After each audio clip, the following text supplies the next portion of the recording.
So yesterday we had a really long day. We pulled out of home base. We've already done 1,000 Ks, but today is our first full day. Had a bit of a late night, so my throat is a bit croaky, so bear with me. We've pulled up to a parking bay just along the air highway. We're just having a bit of smoko. We're looking to get forward, but we've just passed the straightest stretch in Australia. And today we're going to hit the road. We're going to head as far as we can. We're going to cross the WA border. We're going to go right into South Australia as far as we can get tonight and camp up. If you've missed the first episode, go back and give it a watch. That's where the whole expedition kicked off from Aussie Rock Hound's home base. We loaded up the truck, hit the road and started that long run across the country with one goal in mind, getting ourselves to the mine and into the ground where the real work begins. We've already knocked over about 1,000 kilometres this trip, but there's still plenty of road ahead of us. So this is the second time I've driven across Australia in this. The first time was a little bit harder. We decided to get the Fuso remapped or retuned.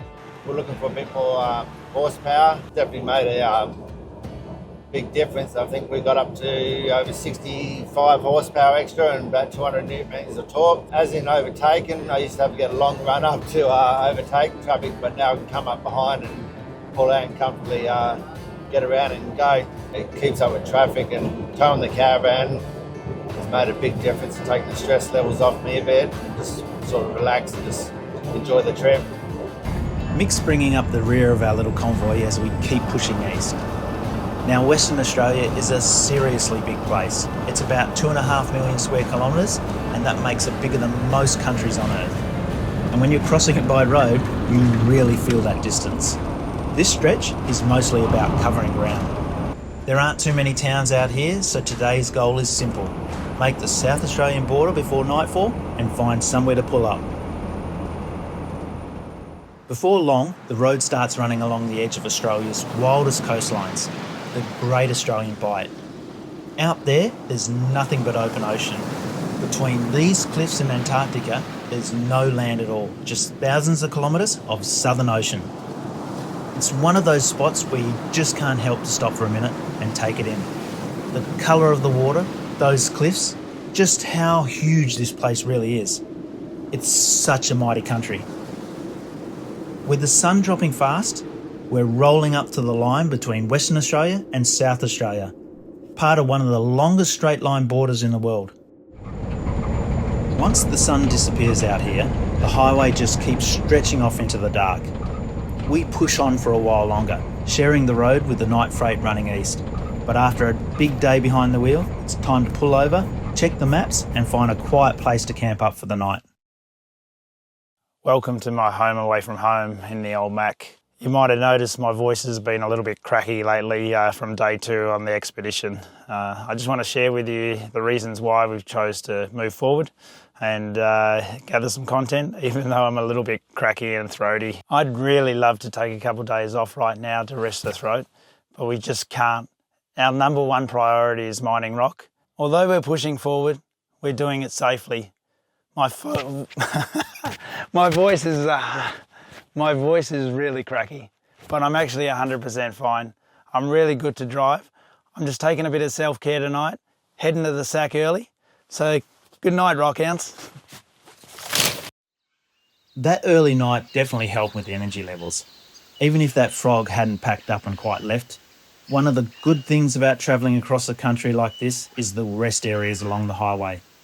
Truckies rely on them during these long hauls, and they're a great place to pull up and stretch your legs, give the vehicles a quick check over before getting back on the road. And out here, even a simple roadside stop can be a pretty amazing place to wake up. So we've spoken about the preventative maintenance, and here we are on the 3rd day of the expedition. We're going to do a run through the truck. We're almost ready to go, but there's some important steps. Down in Aussie Rock's home base, we checked the oil and water. We went through all the visuals. We're going to do the same again, but I'm going to run you through it. So come along, we're going to check down, make sure all the things are tied down right on the trailer still.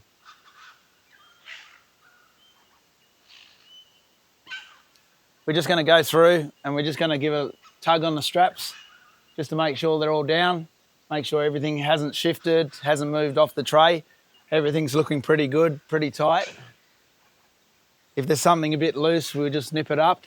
If it's shifted a long way, we'll just have a look why. Maybe we have to sort of reseat it and make sure, you know, we have to reposition it to make sure we can get a better tie on it. It's pretty simple, but we've got a loose chain here. I'll come back and tie that in a second. Tyres are all good down here. Everything's nice and tight. Let's go back and I'll show you how to nip that chain down. So this chain has come a little bit loose, nothing major. This is actually called a dog binder, and most of the transport companies don't use them anymore. They are a little bit dangerous, so we just take a lot of care when we're doing it up, but they work better for us because we deal with a lot of rock and a lot of steel. The chain really bites in, we can get it nice and tight. So let's go ahead and do that. We make sure all the front face is clear. Because it's loose, it's going to come through easy. And all I'm going to do is actually just take it up a link. That should give us enough to pull it down. When we go to put the pipe on, we need to make sure it's fully on. That's where a lot of people come unstuck. So as long as we get it all onto the binder, then we're going to be safe. Make sure your faces are clear. Pull it through. And we're going to give it a tap. That ensures that it hasn't just caught on a little link, but it's nice and tight. Give it another little inspection. I'm happy with that. I'm going to put a wire through here just in case the binder comes loose along the road, and then we don't lose it on the side. It'll just stay attached to the chain, and then we can just nip it up again.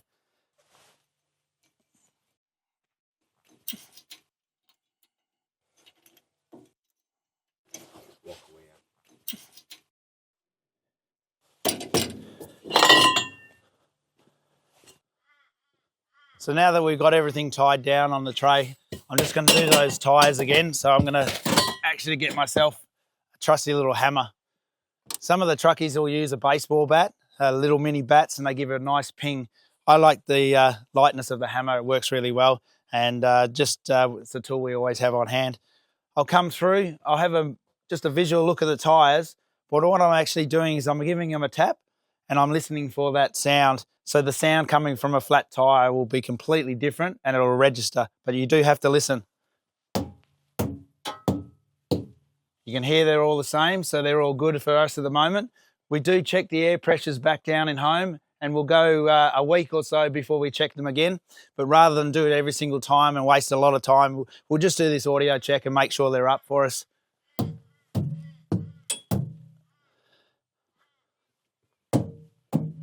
So they're all up, that's all really good. I'm going to go do the other side, then I'm going to take you to the front and we're going to check the oil and water. Now that we've got everything tied down and we checked the tyres, we're just going to go under the hood there and check the oil and water. Something really simple, we spoke about it before. It's much like doing your car at home, but a little bit more involved with the truck because we've got to pop the bull bar forward and the bonnet. But we'll get that done now and I'll show you how it's done. So what we have here is really simple, just like your car at home, a dipstick to check your oil level. So we're going to check that, make sure we're all good. Just give the engine a bit of a glance over, make sure there's nothing hanging down, no wires exposed, nothing's happened along the road.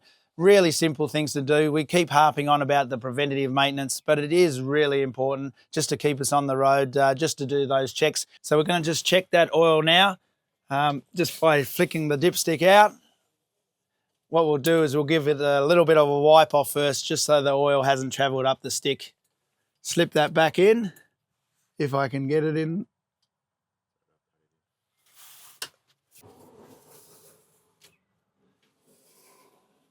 And the second time round, we slide it out nicely. We have a bit of a look. We can see we're above the mark, so we're happy with that. We're right on the, just under the full mark, which is really nice. So something really simple, but really important. The gauges don't always work and you can't rely on sensors, so really good to do it manually. I've had a bit of a look, it all looks good to me. We'll go back, do that water, check the other side, then we can close everything up and hit the road. With the last of the coffee gone and the crew ready to move, it's time to get this convoy rolling again. On mornings like this, you'll take it easy on the truck. You'll let everything warm up properly before asking too much.